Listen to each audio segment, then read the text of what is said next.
Hi, everyone, and welcome to the second episode of STR Rev Talk, the podcast where we explore the numbers, strategies, and stories behind short-term rental revenue management.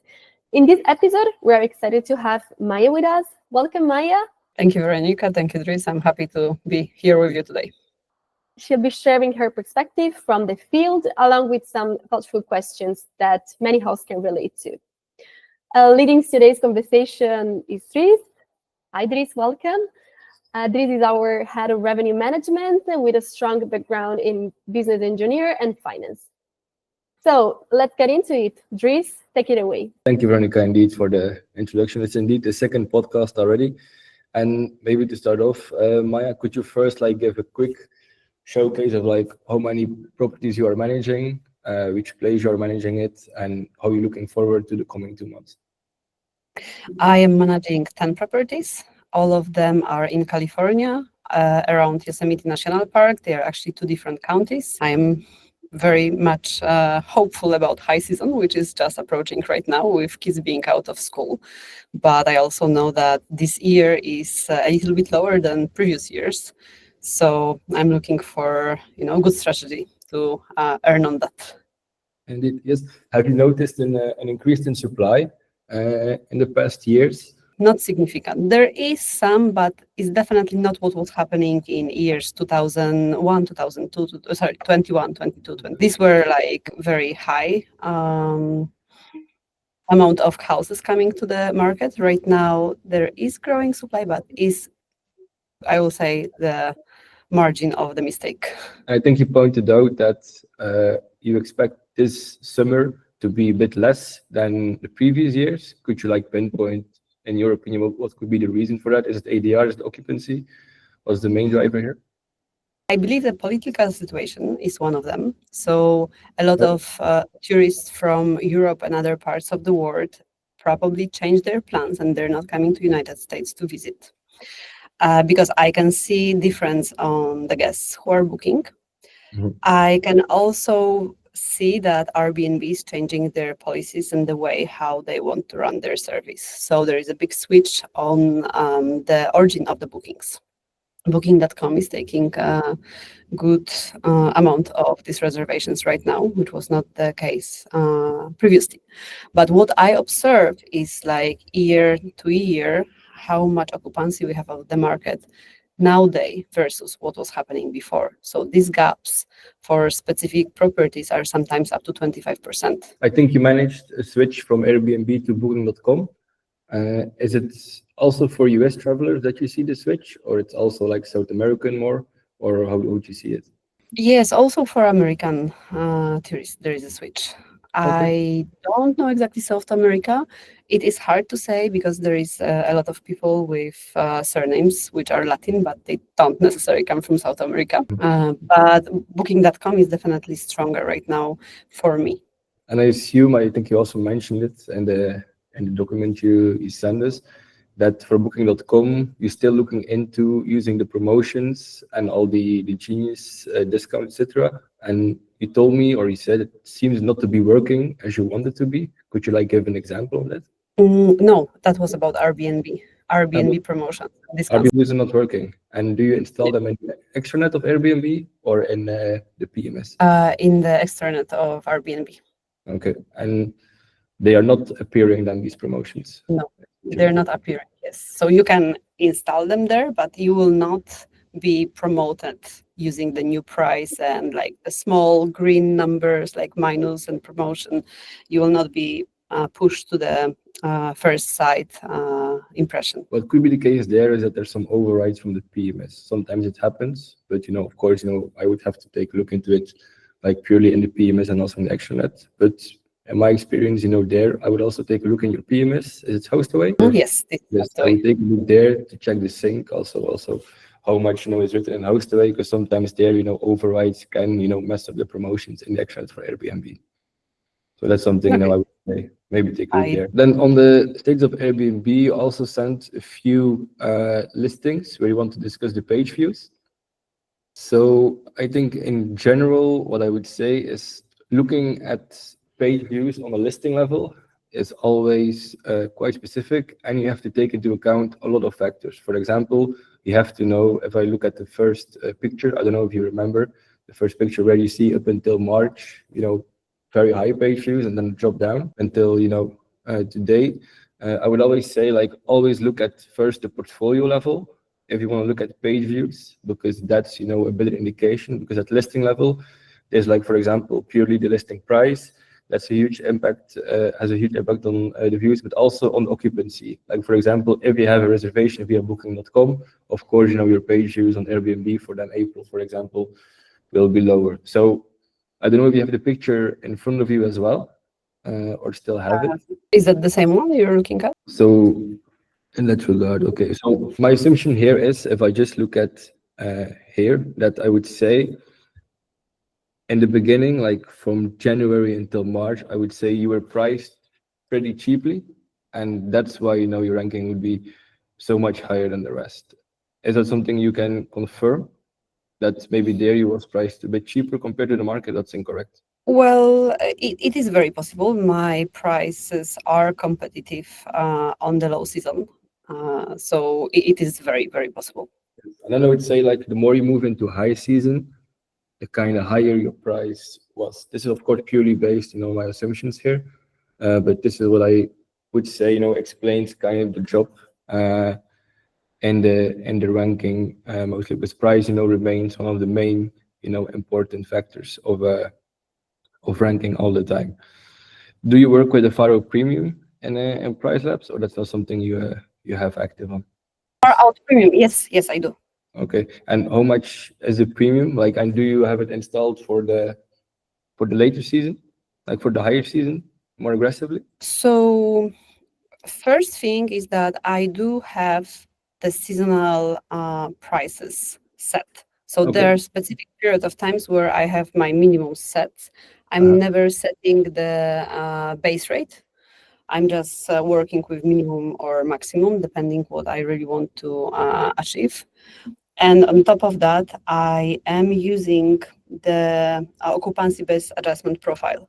Okay. So Okay. I On the- will build a three-step pricing strategy where the far out will be significantly higher than the last moment. But this profile will change depending when I am. I definitely don't want to price myself like 50% more being in the high season, because I will never sell that in the low season. So like this is being reviewed and adjust depending on the season. Yeah. And do you use a portfolio occupancy-based adjustment, or just on the listing level? No, just on the listing level. You have different listings. They have different guests visiting and different trends. So I do that by listing. Yes, in that case, I also advise, if there's a big difference between your listings, it's always better to use only occupancy-based adjustments and not portfolio. Because, if listings differ that much, there's no point in grouping them together and making sure if one gets a booking, it doesn't mean that the other one also, it's not the same demand. So that, I also advise to not use this portfolio occupancy-based.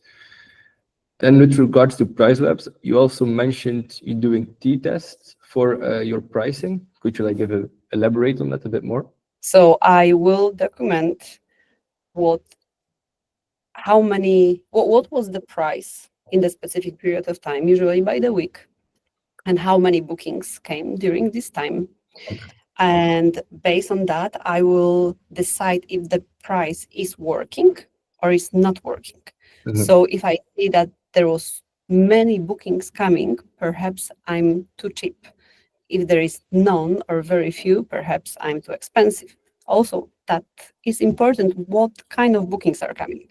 So if I'm gathering just the last moment bookings, it means that I committed already a mistake with the price some time ago. So I will go and review these bookings. And for next week, I will keep the same price, or I will lower or higher it. And do you keep, like, for example, last book date and the general pickup of the last 3 days also in mind when you do these tests? So, for example, if last week had 2-3 bookings, do you keep that in mind in your testing the next week?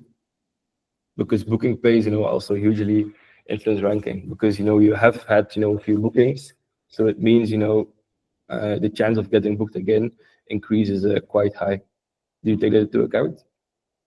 I am actually looking, so my price lapse is set the way that I can see 7 days market pickup and 15 days. Okay.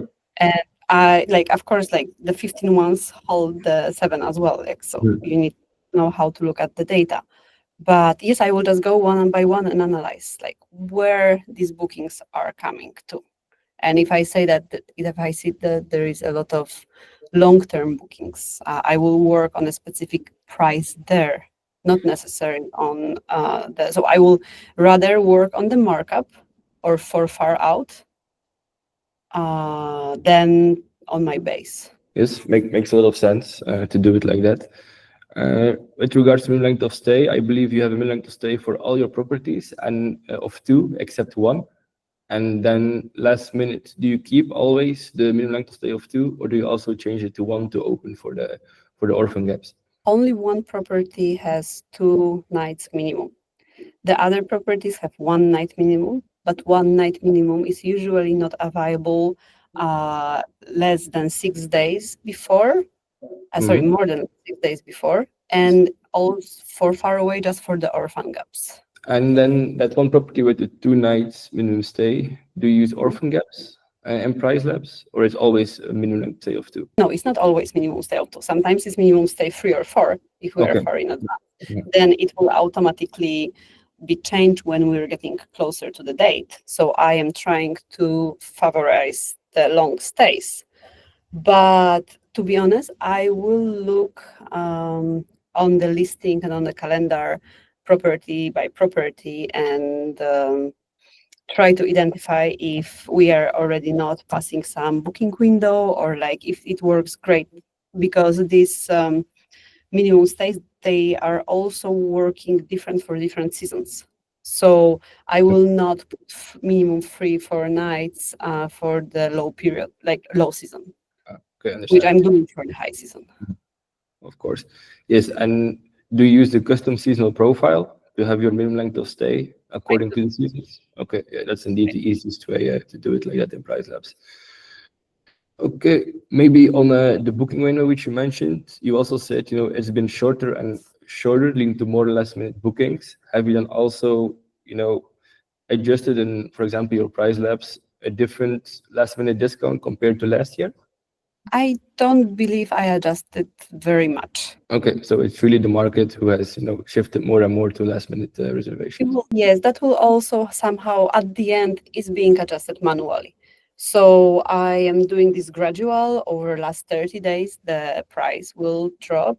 But to be honest, like this last 3-4 days, if I see that we still have something which was not sold, like I will definitely first go and see what is the occupancy on the market, like how much chance I still have to sell it. And then I will look at my competitor list and see what if they are sold themselves or not, and what is the price.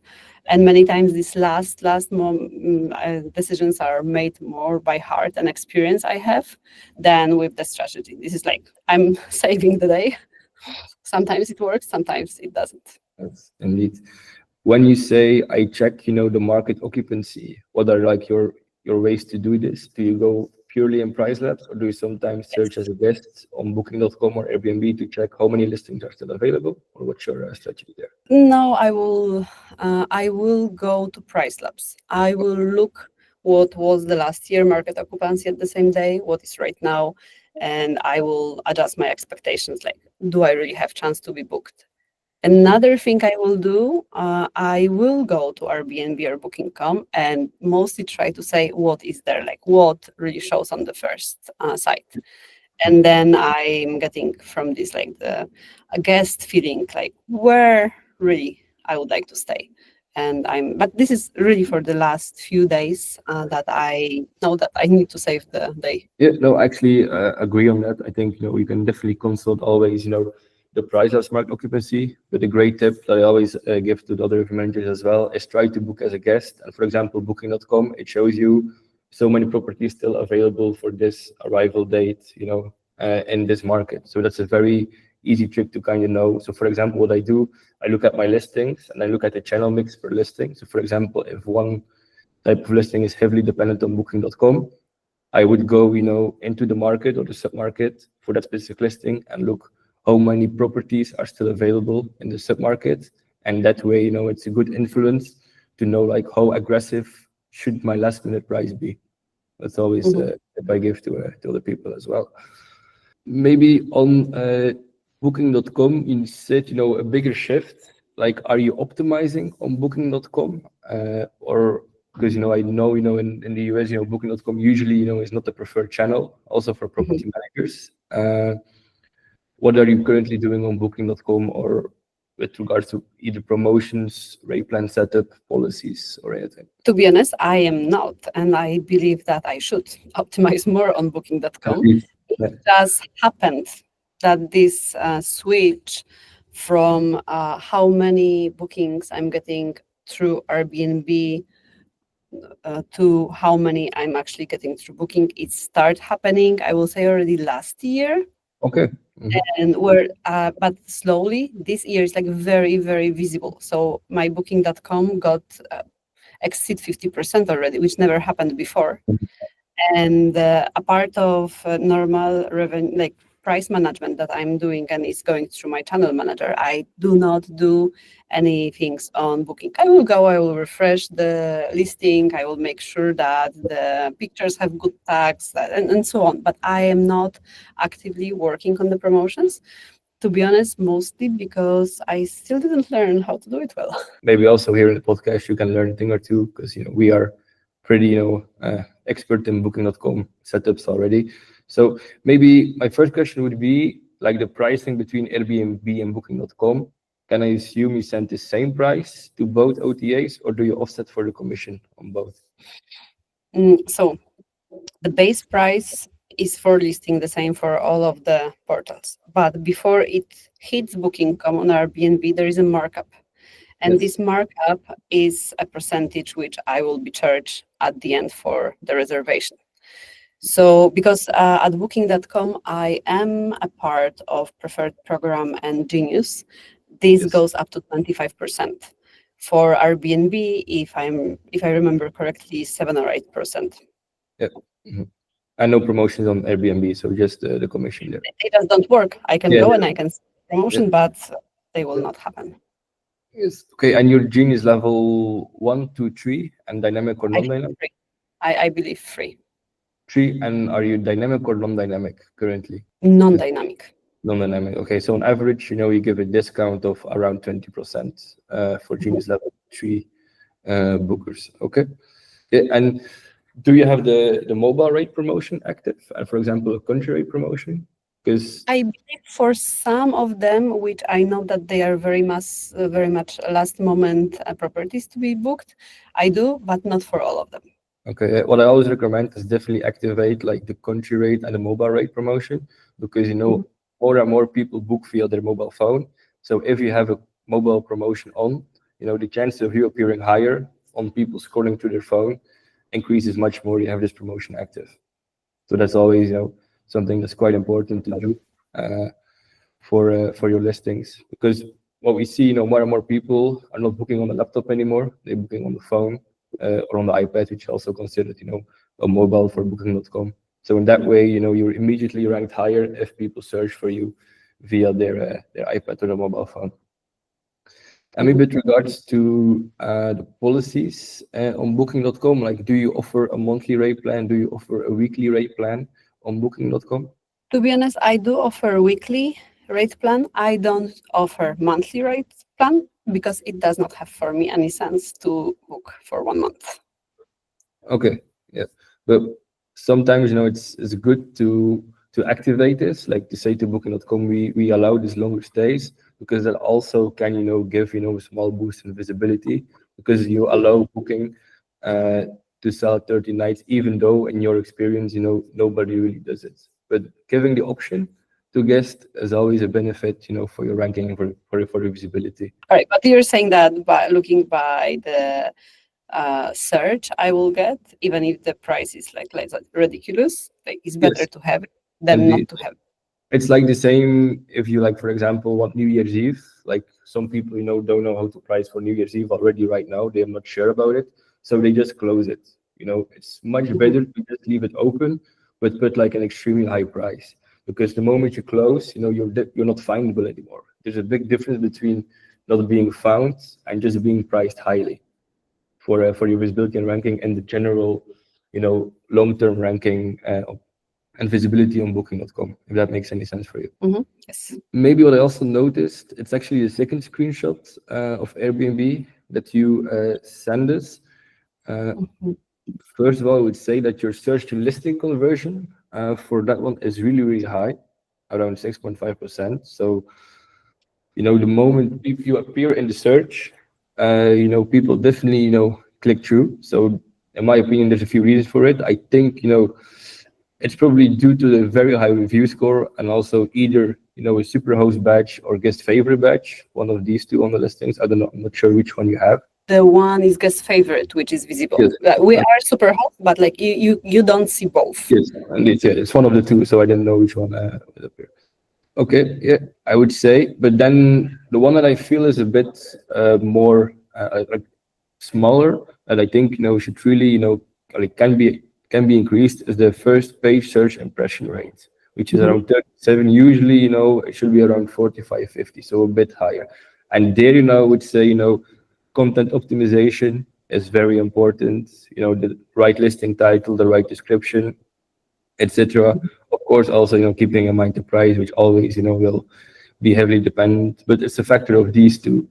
So if I'm seeing the first search impression being on the lower side, but then search to listing conversion very high, that's my assumption about it. So there, I would say like definitely look for this listing into your content description, your listing title, your amenities, and like the full optimization on Airbnb, because I think there you can improve a bit more. About price labs, I would probably like to be a little bit better with pacing, like understand it better, because this is so far as I see, this is the most relevant data which is coming and is changing. So I will definitely like to get better with this, like understanding how to use it towards my business goals. Yes, so like for example, if 3 reservations for one specific listing come in the short span of like 3 days, so like each day a listing, how do you react to that? Do you go into the multi-calendar and then change like the next prices? Do you have your occupancy-based adjustments, so they usually rise up quite quickly? Do you have base price changes, or how do you react to it?